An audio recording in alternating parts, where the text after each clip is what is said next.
that the only chance to defeat the referee who are against you or against the country is to win by knockout. The history of Uganda in the 20th century cannot be told without the looming shadow of Idi Amin Dada, a man who rose from humble beginnings to become one of the most infamous rulers in modern Africa.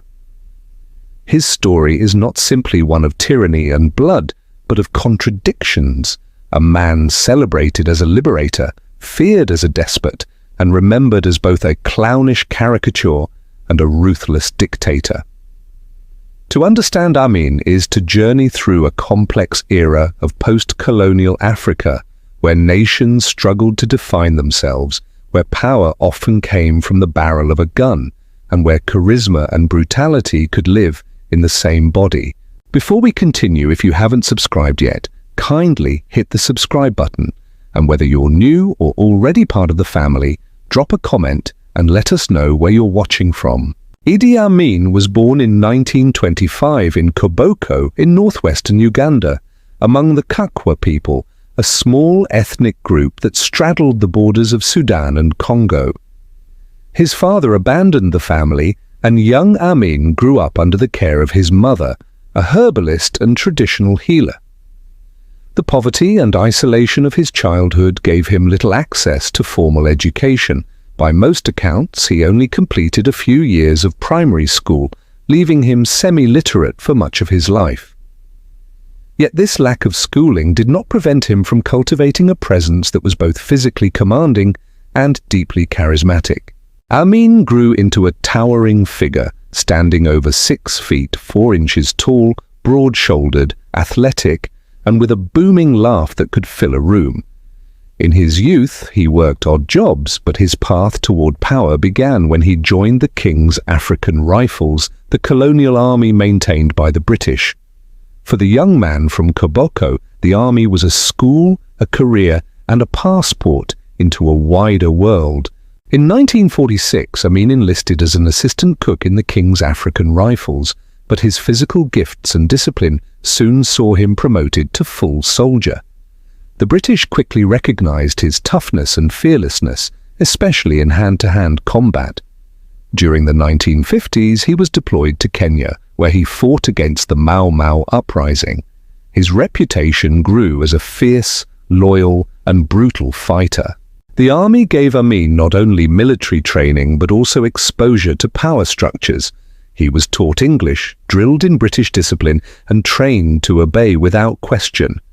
Yet even in this environment, his crude humor, impulsive temper, and violent tendencies set him apart. Stories circulated of his rough interrogations and excessive force against suspected rebels. Still, the British valued his loyalty and physical prowess. By the time Uganda approached independence in 1962, Amin had become one of the most prominent African officers in the colonial army, rising to the rank of lieutenant. When Uganda gained independence under Milton Obote in 1962, the new government inherited the colonial army.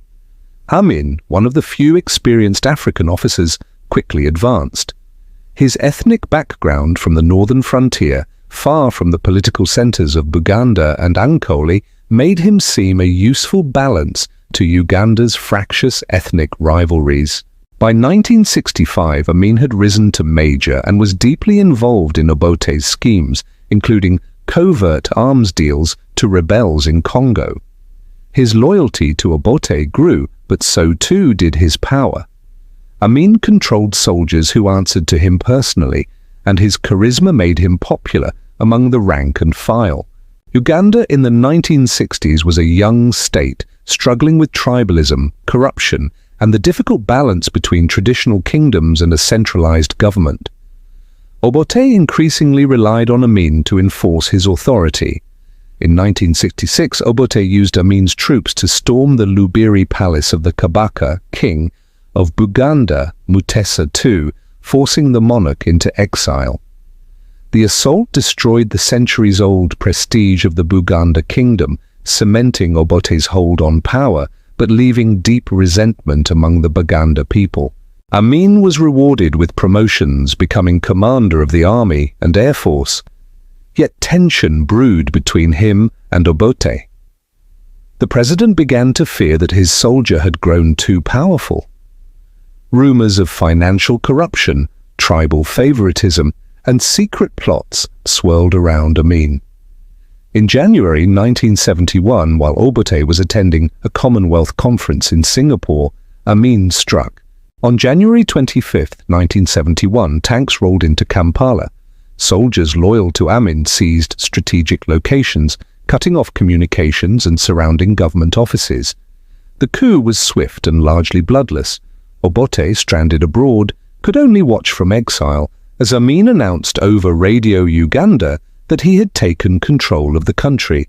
Crowds poured into the streets cheering the new leader. To many Ugandans weary of Obote's corruption and authoritarianism, Amin seemed like a liberator. He promised to restore democracy, fight corruption, release political prisoners, and improve living conditions.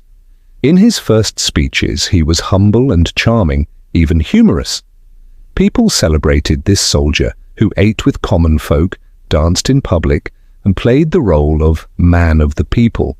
In the beginning, Amin enjoyed genuine popularity. He released political prisoners, restored some civil liberties, and toured the country meeting ordinary citizens. He promised to hold elections and invited exiled leaders to return. Internationally, he received recognition, and many African states welcomed him as a symbol of post-colonial military strength. But the honeymoon did not last. Within months, Amin consolidated his power through fear. His paranoia grew, and he began purging the army of those suspected of loyalty to Obote or to rival ethnic groups. Thousands of soldiers, especially from the Acholi and Langi ethnicities, were executed. Political opponents disappeared. The state security apparatus expanded, with secret police and death squads spreading terror. By 1972, Amin had transformed from popular strongman into absolute dictator. His personality cult flourished. He declared himself His Excellency, President for Life, Field Marshal Al-Haji, Dr. Idi Amin Dada, VC, DSO, MC, Conqueror of the British Empire, King of Scotland. His bombastic titles amused the world but concealed the growing horror in Uganda. One of Amin's most dramatic moves came in August 1972 when he ordered the expulsion of Uganda's Asian community, over 70,000 people of Indian descent who had lived in the country for generations. Amin accused them of sabotaging the economy and failing to integrate. He gave them 90 days to leave, seizing their businesses and property. This move was popular among many ordinary Ugandans who resented the economic dominance of the Asians. Amin presented himself as a nationalist, returning wealth to true Ugandans. But the reality was disastrous. The expelled community included the backbone of Uganda's business and professional class. Their departure crippled the economy as factories, shops and farms fell into the hands of inexperienced military officers and cronies. Amin's rule grew bloodier. Estimates suggest that between 1971 and 1979, between 200,000 and 500,000 Ugandans were killed.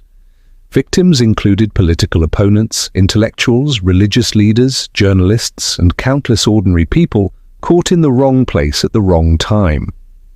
The dreaded State Research Bureau, operating from the notorious Nakasero prison and other secret facilities, became synonymous with torture and death.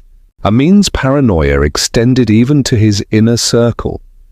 Ministers were executed on flimsy suspicions, former allies vanished overnight, even family members were not safe. His marriages, he had multiple wives and dozens of children, were marked by scandal, violence and tragedy. Outside Uganda, Amin's erratic behavior made him both a laughingstock and a menace. He expelled British diplomats, mocked Western leaders, and courted Libya's Muammar Gaddafi and the Soviet Union. He converted to Islam, strengthening ties with Arab states, and positioned himself as a champion of African liberation. Yet his antics often seemed absurd. sending letters to Queen Elizabeth proposing marriage, declaring himself King of Scotland, or boasting of his prowess as a boxer and soldier. Behind the clownish image, however, was a regime of terror. Western media portrayed him as a buffoon, but for Ugandans his reign was deadly serious. A defining moment of Amin's international notoriety came in July 1976, when Palestinian hijackers diverted an Air France flight to Entebbe airport. Amin welcomed them, posing as mediator but aligning himself with the hijackers. The standoff ended when Israeli commandos launched a daring raid, rescuing the hostages. The operation humiliated Amin, exposing his regime's weakness on the global stage. In retaliation, he ordered the killing of Dora Bloch, a Jewish hostage who had been hospitalized in Kampala. The murder further isolated Uganda diplomatically. By the late 1970s, Uganda was collapsing. The economy, already shattered by the expulsion of the Asians, fell into ruin. Inflation soared, food became scarce, and basic services broke down. Meanwhile, opposition groups, many allied with Obote in exile, organized resistance. Amin's response was to escalate repression, but cracks in his regime widened. His army, bloated with recruits loyal by tribe rather than training, grew indisciplined and corrupt. Regional powers, especially Tanzania under Julius Nyerere, viewed him as a dangerous destabilizer. In October 1978, Amin made a fatal mistake. He ordered his troops to invade northern Tanzania, attempting to annex the Kagera region. The invasion backfired. Nyerere's disciplined army counterattacked, joining forces with Ugandan exiles. What followed was the Uganda-Tanzania War, a conflict that would bring Amin's downfall. Tanzanian forces, with the support of Ugandan rebels, advanced steadily. Amin's army, plagued by desertions and poor morale, crumbled. By April 1979, Tanzanian troops entered Kampala. Amin fled, abandoning the capital as jubilant crowds welcomed the liberators. Amin escaped first to Libya, then settled in Saudi Arabia, where he lived under the protection of the Saudi royal family.